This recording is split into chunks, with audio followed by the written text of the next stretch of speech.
ছোটন কিনেছিলেন যে head of development এবং একাডেমি হিসাবে। এখন যদি আবার বিদেশি কোচ আনেন, মাঝখানে একজন আনা হলো, তার মানে কি তার অধ্যায়টা শেষ হয়ে যাচ্ছে কি? আর একটা বিষয় হচ্ছে যে আপনি বলেছেন যে পর্যালোচনা করেছেন, পর্যালোচনায় আসলে আমরা বাংলাদেশ চ্যাম্পিয়ন হচ্ছে, সবাই খুশি আনন্দিত, আপনাদের অবদান অনেক, কমিটির যারা খেলেছে, কোচিং স্টাফ, ম্যানেজমেন্ট সবারই। সেই পর্যালোচনার মধ্যে এই বিষয়গুলো এসেছিল কিনা যে আসলে একটা টিমের প্রধান হচ্ছে মানে ম্যানেজমেন্টের প্রধান হচ্ছে ম্যানেজার, তাই না? এটা বয়সভিত্তিক খেলা, বয়সভিত্তিক খেলা খেলার যে এক্সাইটমেন্ট থাকবে, সেখানে কোচ বা ম্যানেজার তাদের তো ম্যাচুরিটি আচরণ করতে হবে। সেখানে ম্যানেজার আপনার কাট পেয়েছে, মাঠে নেমেছে, কোচ আপনার এক ম্যাচ থাকতে পারেনি, এই বিষয়গুলো আপনাদের পর্যালোচনার মধ্যে এসেছিল কিনা? আচ্ছা, আপনার বিষয় তো দুই তিনটা এক প্রশ্নে চলে এসছে। প্রথম কথাটা হলো, এই ডেভেলপমেন্ট ফুটবলের বিস্তৃতিটা ক্রমাগত বিস্তৃত হচ্ছে। আগে হয়তো একটা সময় মনে হয়েছে যে একজন হেড কোচ থাকলে আমাদের চলবে, কিন্তু কার্যক্রম যখনই বিস্তৃত হচ্ছে, আপনারা নিজেরাও সেটা দেখছেন, আমরা মনে করছি যে একজন হেড কোচে এটা সম্ভবপর হচ্ছে না, যার ফলে আমাদের আরও কোচ আনতে হচ্ছে।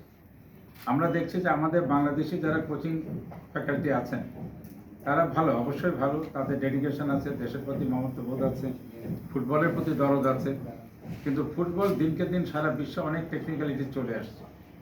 সেই এক্সপোজারটা হয়তো আমরা আমাদের কোচকে পূর্ণাঙ্গভাবে দিতে পারি না, যে কারণে এখন আমাদের বিদেশি কোচের মুখাপেক্ষী থাকতে হচ্ছে, এবং তারা হয়তো মডার্ন টেকনোলজি তাদের আইডিয়াগুলো নিয়ে আসেন, এবং আমাদের এই দুটার ব্লেন্ডিংটা দরকার। এই ব্লেন্ডিংয়ের জন্য আমরা বাইরে থেকে কোচ একজন আনতে চাচ্ছি।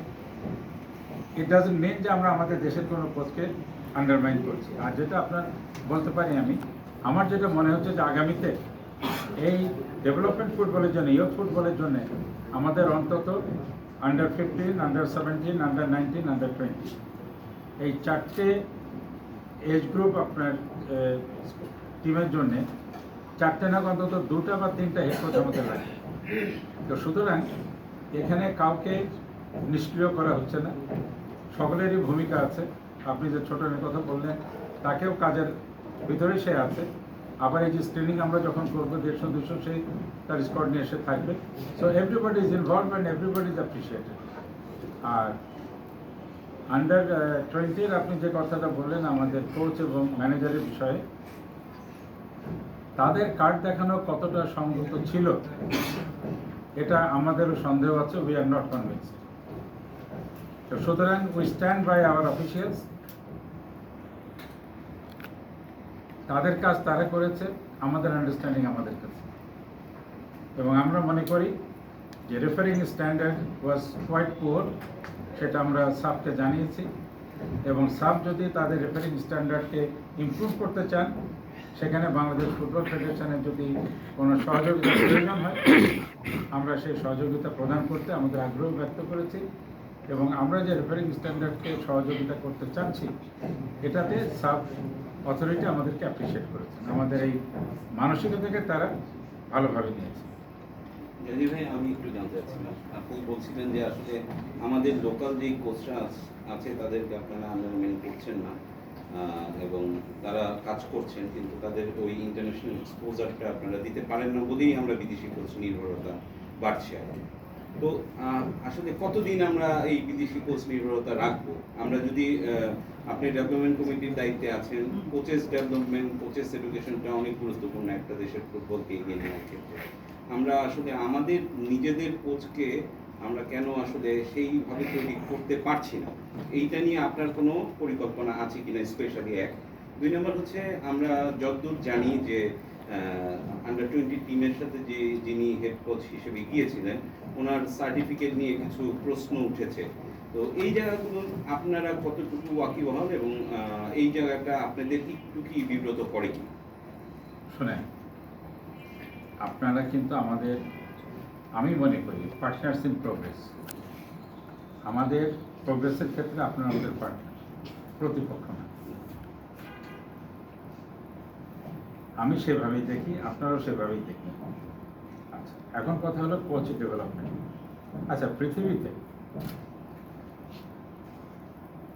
আর্জেন্টিনার মেসি স্পেনে খেলতেছেন, এক দেশ থেকে আরেক দেশে তো যাচ্ছে, খেলোয়াড় যাচ্ছে, কোচ যাচ্ছে, সকলেই যাচ্ছে। এটা দোষের কিছু না, ওটা আমি কোনো সমস্যা দেখি না। সমস্যাটা কোথায়? আমরা আমাদের রিসোর্স কতটা ডেভেলপ করেছি, দ্যাট ইজ দ্য আমি এটাই চ্যালেঞ্জ। জানতে চাচ্ছি। তো এটার জন্য আমাদের টেকনিক্যাল কমিটি আমরা আলাদা তো ফর্ম করেছি, সেখানে আমাদের টেকনিক্যাল ডাইরেক্টর, টেকনিক্যাল কমিটির চেয়ারম্যান, পুরো টেকনিক্যাল কমিটি এটা নিয়ে কাজ করছে। আজকেও আপনি দেখেন প্রায় 20 জন মতন না কোচকে আমরা বি গ্রেড থেকে এ গ্রেডের জন্য তারা এখনো কিন্তু ক্লাস করে যাচ্ছে, তো আরও 4-5 দিন লাগবে। তা আমাদের কিন্তু এই যে কোচদের নিজস্ব রিসোর্স ডেভেলপমেন্ট করার প্রক্রিয়াটা আমরা কিন্তু খুবই সিরিয়াস এটার ব্যাপারে। এই 20 জনের ভিতরে যদি আমি দোয়া করি সকলেই যেন এক সার্টিফিকেশন পেয়ে যান, তাহলে বাংলাদেশে আপনি দেখেন 20 জন আপনি এ সার্টিফিকেশন হোল্ডার কোচ পেয়ে গেলেন। আমাদের উদ্দেশ্যটা অন্তত 100 থেকে 200 কোচ আমাদের দরকার, কারণ ফেডারেশন চাচ্ছে প্রত্যেকটা জেলা লেভেলে কোচ দিতে, এবং আমরা যদি প্রত্যেকটা জেলা লেভেলে কোচ দিতে পারি তাহলে সেখানে আপনি প্রান্তিক ফুটবলটাকে আপনি তুলে আনতে পারবেন। তো সুতরাং আমাদের কোচের রিকোয়ারমেন্ট কিন্তু অনেক। এই যে আপনি হেড কোচ বললেন, আপনারা হেড কোচের শুধু টিমের জন্য দরকার তা নয়, কালকে যদি আমরা স্কুল ফুটবল চালু করি, যেটা সরকারও চাচ্ছেন আমরাও চাচ্ছি, তাহলে কি হবে, আপনাকে জেলা লেভেলে এক একটা হেড কোচ দিতে হবে, তার আন্ডারে হয়তো উপজেলা লেভেল হয়তো 5-7 মানে এক একটা করে 4-5টা কোচ থাকে। সো আপনাকে একটা হেড কোচ অ্যান্ড 5 থেকে 10 জনের কোচিং টিম আপনাকে জেলা লেভেলে নিতে হবে এ গ্রেডে। তাহলে আপনি দেখেন আমাদের রিকোয়ারমেন্ট কতটা, কিন্তু সেই রিকোয়ারমেন্টের তুলনায় আমাদের প্রস্তুতিটা ওইভাবে নাই। আমরা চেষ্টা করছি টেকনিক্যাল কমিটির মাধ্যমে এই কোচিং ফ্যাকাল্টিগুলোকে আস্তে আস্তে ডেভেলপ করা, এবং এখানে আমাদের চেষ্টা ত্রুটি নেই। আপনারা দোয়া করেন যেন আমরা যত দ্রুত সম্ভব আমাদের নিজস্ব রিসোর্সকে আরও এনরিচ করতে পারি। আর একটা যেটা হলো যে আমাদের যে মার্ক কক্স গিয়েছিল, আমি কিন্তু যাওয়ার আগে যে প্রেস ব্রিফিংটা ছিল সেখানে প্রশ্ন উঠেছিল, আমি কিন্তু এলাবোরেটলি এক্সপ্লেন করেছিলাম। মার্ক কক্সের বায়োডাটাতে সে কখনোই বলে নাই সে প্রো লাইসেন্স হোল্ডার, সে বলেছে সে A grade license holder and which is fact. Pro লাইসেন্সের কথাটা কোথায় এসেছে, সে কী কী ট্রেনিং অ্যাটেন্ড করেছে, কী কী কোর্সে সে আছে, ওইটা বলার সময় সে বলেছে যে আমি প্রো লাইসেন্সের পার্ট 1 কমপ্লিট করেছি। তো সুতরাং এটা আসলে একটু ভুল বোঝাবুঝি ছিল। হ্যাঁ, এটা কখনোই সে বলে নাই যে সে প্রো লাইসেন্স হোল্ডার, তার বায়োডাটাতে ওটা নেই। আমরা তাকে এই গ্রেড ধরেই তাকে আমরা অ্যাপয়েন্ট করেছিলাম 1 মাসের চুক্তি।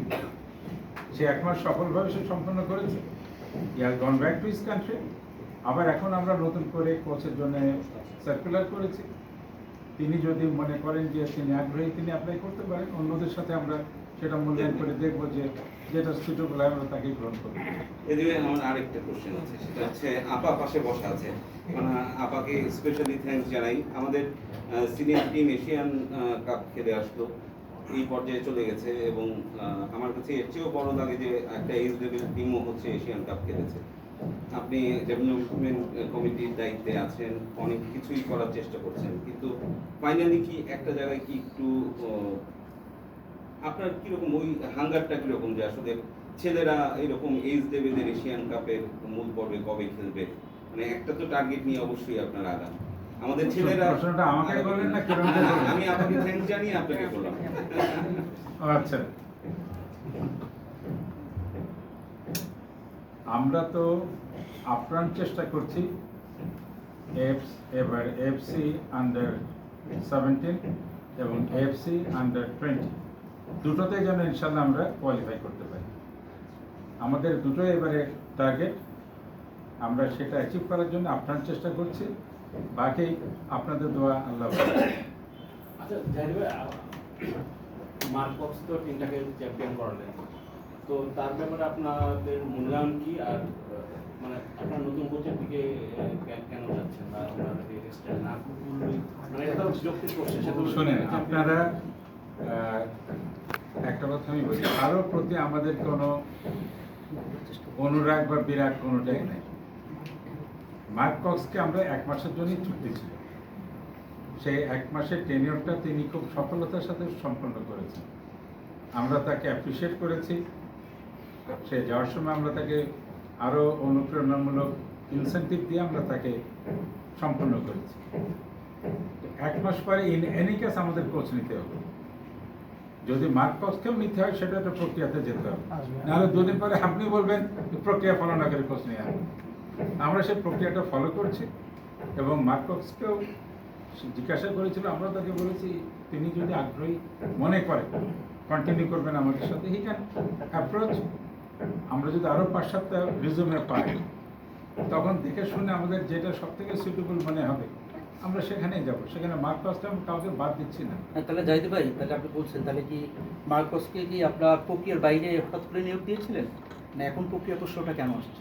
প্রক্রিয়ার কোনো বাইরে নিয়োগ দেওয়া হয়নি। ওই সময় আমাদের মনে হয়েছিল যে একটা কোচ আমাদের ইমিডিয়েটলি দরকার, কারণ আমাদের যে দুজন এখানে ছিলেন, আমরা তো হ্যাভিয়ার ক্যাবরেরার সহযোগিতা নিয়েছি মার্কস থাকা অবস্থায় আলাপ আলোচনার জন্য। তো এটা আসলে সামগ্রিকভাবে একটা পারস্পরিক কোঅপারেশনের বিষয়। ওই সময় আমাদের মনে হলো যে একজন বাইরের এক্সপোজার আছে, তাদের এরকম একটা কোচ পেলে আমাদের সুবিধা হবে। তো এই জন্য আমরা তখন অ্যাডহক বেসিসে আমরা তাকে নিয়েছি এবং সেখানেও আমরা 4-5টা রিজুমে ছিল, টেলিফোনে কথা বলে, ভিডিও কলে কথা বলে তারপরে তাকে নিয়োগ দেওয়া হয়েছে।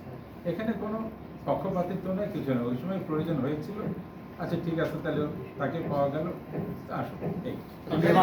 আমার একটা কোশ্চেন আছে ভাই, এই যে এদিকে শেষ করেন। জি আনিস ভাই বলতে ভাই, এর আগেও আসলে আন্ডার 16, 17 বা 19, 20 বলে যে আমাদের কিন্তু বিদেশি কোচ নিয়োগ দেওয়া হয়েছে, মানে রেডিওস্টারও পাস করছে এদেরকে। আলটিমেটলি আসলে যে খুব বেশি আমরা দূর যেতে পারিনি, কারণ 17, 18 লেভেলের হলো বাইরে আপনি খেয়াল করলে দেখবেন যে ন্যাশনাল টিমে খেলে আসলে তো প্রচুর প্লেয়ার 17-18 বছরের ন্যাশনাল টিমে খেলছে। আর আমরা 16-17 থেকে আমরা হলো ঠিক করতেছি যে আমরা বিদেশি কোচ নিয়ে শেখাবো, এবং সবার রিয়ালাইজেশনটা এখন বাংলাদেশে অলরেডি চলে আসছে যে আসলে যে 10-12তে যাওয়া ছাড়া আমাদের উপায় নেই।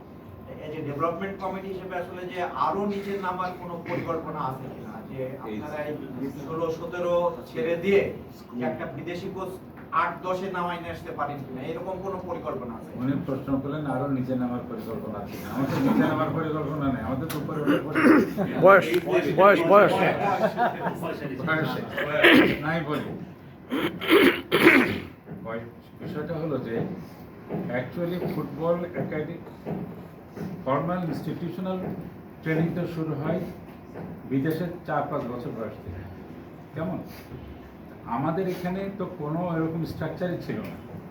আমরা শুরু করেছি, একবারে তো আমরা 4-5 বছর থেকে শুরু করতে পারবো না। আমরা এখন যেটা করছি, যত একাডেমি আছে বাংলাদেশে আমরা সেগুলোকে তালিকাভুক্ত করেছি, কার কেমন ফ্যাসিলিটি আছে এগুলো আমরা ইভ্যালুয়েট করেছি, পরে 1 স্টার 2 স্টার আমরা ক্লাসিফাই করেছি। কেমন, এদেরকে আমরা বলছি তোমরা অন্তত 10 বছর থেকে ভর্তি করো।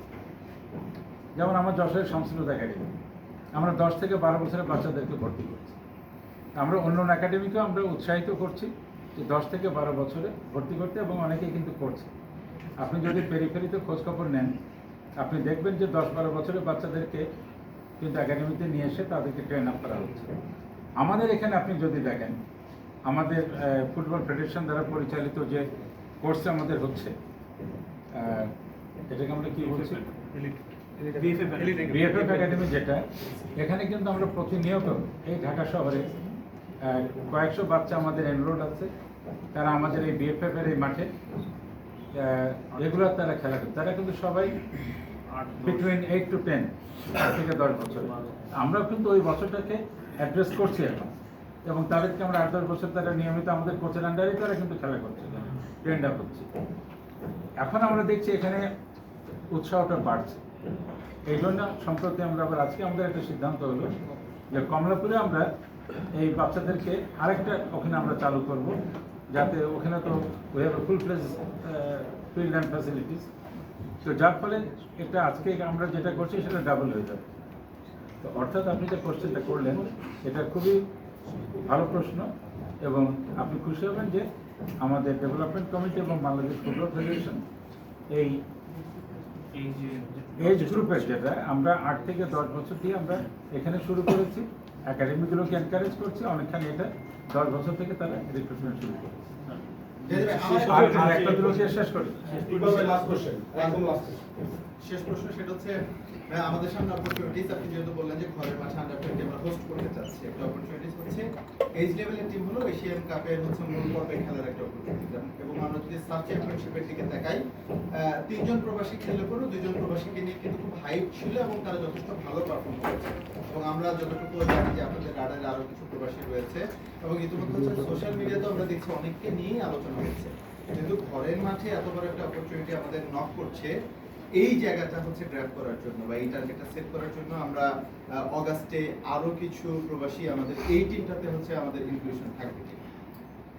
প্রথম কথা হলো, আমি আগে বলে কিন্তু একটা কথা বলি, এই প্রবাসী খেলোয়াড় শব্দটা আমি ব্যবহার করতে চাই না। কারণ আমাদের টিমে যখন ওরা খেলে, আমি কালকেও কথা বলেছি মিজুর সাথে, ওদের সাথে, ওরা কিন্তু এটা ফিল করে। ওরা একসাথে বসে আড্ডা মারে, গল্প করে বসে, দেখলেন এত সুন্দর গান গায়, আমাদের গান শোনাতো, রোনান খুব উইটি, অনেক জোকস করতো, করতো।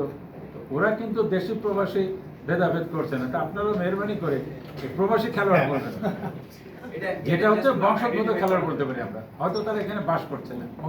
নাও if I come to your answer, আমরা কিন্তু দরজা খোলা রেখেছি। যারা বাইরে থেকে বাস করেও বাংলাদেশের জন্য ফিল করে, অন্তরে বাংলাদেশকে ধারণ করে, যারা এখানে এসে আমাদের বাংলাদেশে যারা বসবাস করছেন সেই ছেলেদের সাথে বা মেয়েদের সাথে খেলতে চায়, আমরা তাদেরকে স্বাগত জানাই এবং আমরা কোনো ভেদাভেদ রাখতে চাই না।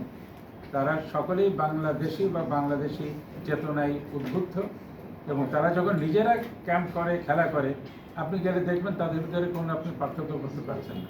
তো সুতরাং our door is open, we encourage them to come, এবং সেখানে আমরা সবাই মিলেই ঠিক করবো যে কজন হচ্ছে। আমাদের একটা স্কোয়াডে তো 23 জন থাকে, তো 23 জনের ভিতরে যদি 3 জনও আমাদের বাইরে বসবাসকারী বাংলাদেশি থাকে আর 20 জন তো আমাদের এখানে বসবাসকারী, তো সুতরাং এটাতে কাউকে বঞ্চিত হওয়ার কোনো সুযোগ নেই। আমরা সকলকে সুযোগ দিচ্ছি, সকলকে সুযোগ দিচ্ছি। কোথায় হবে? কারণ যাদের সাথে কাজ করতেছে